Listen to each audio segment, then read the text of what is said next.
ষষ্ঠ উপজেলা পরিষদ নির্বাচনের তৃতীয় ধাপের যে নির্বাচন পটুয়াখালী, দুমকি এবং মির্জাগঞ্জের যে নির্বাচন ছিল গত 29 তারিখে, সেই 29 তারিখে 29 মে সেই নির্বাচন কিন্তু স্থগিত করার পরে আজকে কিন্তু 9 জুন কিন্তু সেই নির্বাচন শুরু হয়েছে। সকাল 8টা থেকে ভোট গ্রহণ শুরু হয়েছে পটুয়াখালীর 3টি উপজেলায়। পটুয়াখালী সদর উপজেলা, দুমকি এবং মির্জাগঞ্জে কিন্তু ভোট গ্রহণ শুরু হয়েছে। এখানে কিন্তু মানুষ অবাধ এবং সুষ্ঠু নিরপেক্ষভাবে তাদের ভোট প্রয়োগ করতে পারছেন। আমি একটু আপনাদেরকে দেখাতে চাচ্ছি যে পটুয়াখালী আমি যেই কেন্দ্রটিতে রয়েছি সেটা হচ্ছে গিয়ে পশরবনিয়া সরকারি প্রাথমিক বিদ্যালয়ে রয়েছি আমি। এখানে কিন্তু আমি যতটুকু জেনেছি যে সকালে থেকে এই পর্যন্ত কিন্তু প্রায় 12% ভোট সংগ্রহ করা হয়েছে এবং এখানে কিন্তু আপনি দেখতে পাচ্ছেন যে মহিলাদের কিন্তু লম্বা সারি রয়েছে, লম্বা লাইন রয়েছে। সেই লাইনে কিন্তু তারা এসে দাঁড়িয়ে তাদের ভোট প্রয়োগ করবেন এবং সেটার জন্যই কিন্তু তারা এখানে এসছেন। এখানে কিন্তু দূর দূরান্ত থেকে মানুষ এসছে তাদের ভোট প্রয়োগ করার জন্য এবং তাদের এই মূল্যবান ভোট প্রয়োগের মাধ্যমে তারা কিন্তু তাদের যারা কাঙ্ক্ষিত যে প্রার্থী রয়েছে তাদেরকে তারা বিজয় করবে, সেটাই তাদের প্রত্যাশা এবং সেই আশাবাদ নিয়েই তারা এখানে এসছে।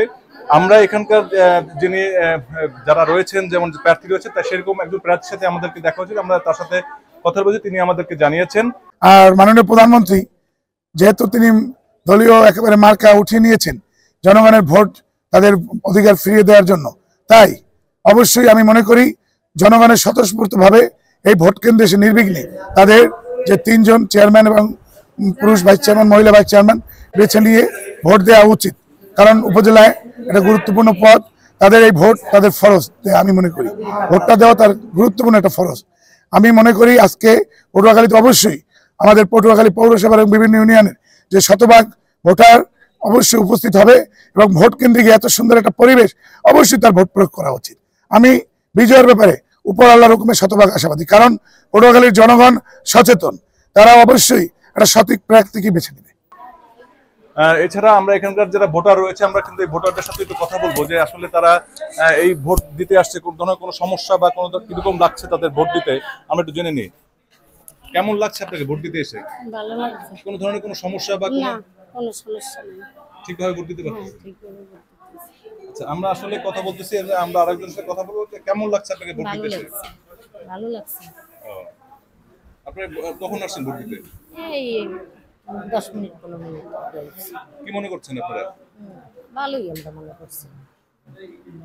আসলে আমরা কথা বলেছি এখানকার যারা ভোটার রয়েছে তাদের সাথে কথা বললাম, তারা কিন্তু খুবই আনন্দ উদ্দীপনা নিয়ে কিন্তু তারা তাদের ভোট প্রয়োগ করতে এসছে এবং এখানে যারা এখানে প্রেসিডিং অফিসার রয়েছে আমরা একটু তার সাথে কথা বলবো যে এখানে কোনো ধরনের সমস্যা বা কোনো অপ্রীতিকর কোনো ঘটনা ঘটেছে কিনা এবং তিনি আমাদের জানাবেন কত কি পরিমাণ ভোট এই ইতিমধ্যে এই ভোট ব্যালটগুলো তাদের ভোট গ্রহণ করা হয়েছে, সেই গ্রহণ করা সেই সবকিছু তার কাছে তথ্যগুলো জেনে নেব।